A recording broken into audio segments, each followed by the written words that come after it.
Rodelizo Bigan na band. Sa probinsya, syempre, halata naman na probinsyano ako kasi sa Cagayan din ako talaga lumaki. Ang mga magulang ko di naman nakatapos ng pag-aaral kasi high school lang yung tatay ko, tapos nanay ko is elementary graduate lang. Sinasabi ng magulang ko nung pinapaaral kami, kasi medyo malaki na yung family namin kasi ako yung panganay, tapos 6 pa kami. So, I'm the eldest in the family. Pinapaaral ako, malilit pa yung mga kapatid ko. Sabi sa akin ng mga magulang ko, anak, mag-aral ka mabuti para pagkatapos mo, ikaw yung pag-asa namin. So, syempre, college pa lang ako, nakatatak na sa akin na kailangan ako yung pag-asa nila.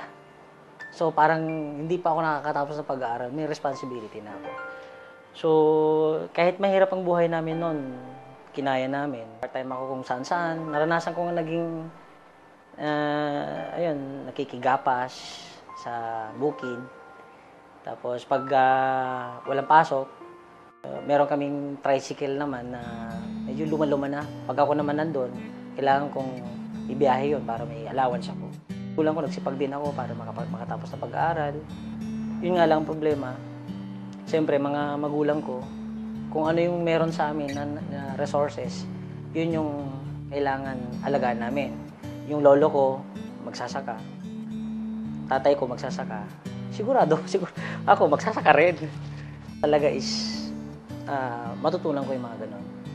And hindi ko po kinakaya, even though graduate po ako ng engineering, kahit engineering po ako, pag wala akong trabaho, talagang tinutulungan ko nanay ko mamimitas ng mais, nagtatanim ng mais, na namamakyaw ng pakwan.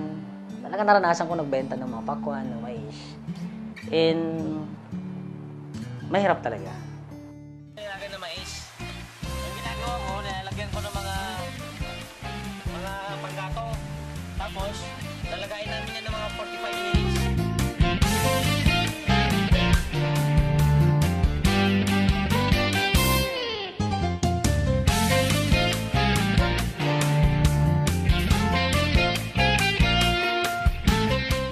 Ito yung sinasakyan ko dati.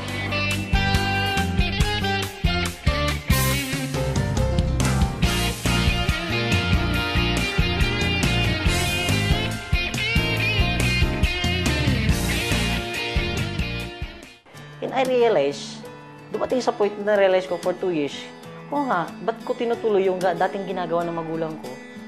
For the past 2 decades, 20 years na nilang ginagawa yun, walang nangyayari sa buhay nila. Tapos tutuloy ko, sabi ko hindi, wala lang pag-asa pag ganito. Alam ko yung lolo ko kasi may pinamanang kalabaw sa tatay ko. Sigurado ipapamana sa akin yung kalabaw.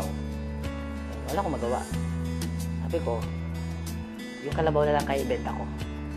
So, halos lahat ng mga alam kong pwedeng ibenta, ibinenta namin para makapag-start kami sa AIM Global. Naalala ko, sabi ko, dahil sa 7989 hindi ako nag-join.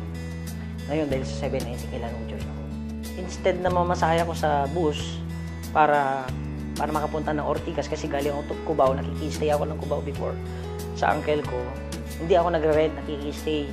Wala akong pambayad. Akong pera di ba? So, ang ginagawa ko, kailangan muna maglakad ako from Cubao to Ortigas. Malapit naman yun. Medyo sanay naman tayo, di ba? Hindi ko mapigilan Pero alam mo bakit napayak ako? Nagpipray ako Lord, kung ito yung opportunity na pwede makapagbago ng buhay namin, gawin mo to. Bigyan mo ako ng pagkakataon na gawin ko to. And alam mo yun, hindi ko makalimutan. Hindi ko makalimutan na ganun pala, pag hirap na hirap ka, wala kang matatakbuhan, siya na lang natatakbuhan mo And ito nga, nung nag-pray ako ng ganun, hindi ko na mapigilan yung sarili ko na payak talaga ako. And alam nyo, sunod-sunod na yung blessings Halos lahat ng mga sinusuot ko ngayon, galing sa AIM Global, yung apartment namin sa Tugigaraw, galing sa AIM Global, yung nakabili na rin yung kapatid ko ng Dati kasi, nung una, before ako nakabili ng sasakyan, dalawang motor. So, magkasunod yun, nabili namin yung motor na yon. And right now, nag-stay na ako sa townhouse. May townhouse dito sa Mekamuning. Doon ako tumutuloy ngayon. Naniniwala ako may mangyari sa akin. So, nagtuloy-tuloy ako in just 8 months time. Nakabili ako ng brand new na sasakyan. Dati ho, nakasakay lang ako kalabaw. Kung dati kalabaw ang sinasakyan ko, ito na yung first car na is yung namimigay kami sa mga bata, nagpapakain kami sa bata, tapos nagpa-parlor. Yun po yung ginagawa ko nung bata ko na pupunta ako sa mga mayayaman para lang makatikim ng mga masasarap na pagkain tuwing Pasko. Simple lang naman ang nagmamotivate sa akin yung family namin. Kasi ayaw ko nang balikan yung dati naming naranasan.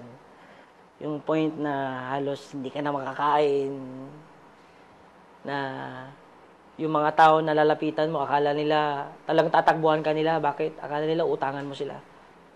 Pag wala ka pa lang talagang pera, iniwanan ka. Ayaw ko na maranasan yun. Kaya inalagaan ko po ng buong puso ko, buong buhay ko, yung binigay sa aking opportunity ng AIM Global. Taos puso ako nagpapasalamat sa management ng AIM Global, lalong-lalo na, siyempre, kay Doc Ed, kay Sir Francis, at Sir John Aspirin. Kung wala sila, ako hindi lalaki ng ganito, sobrang laki ng AIM Global. Kung wala kayo, wala ako sa kinalalagyan mo.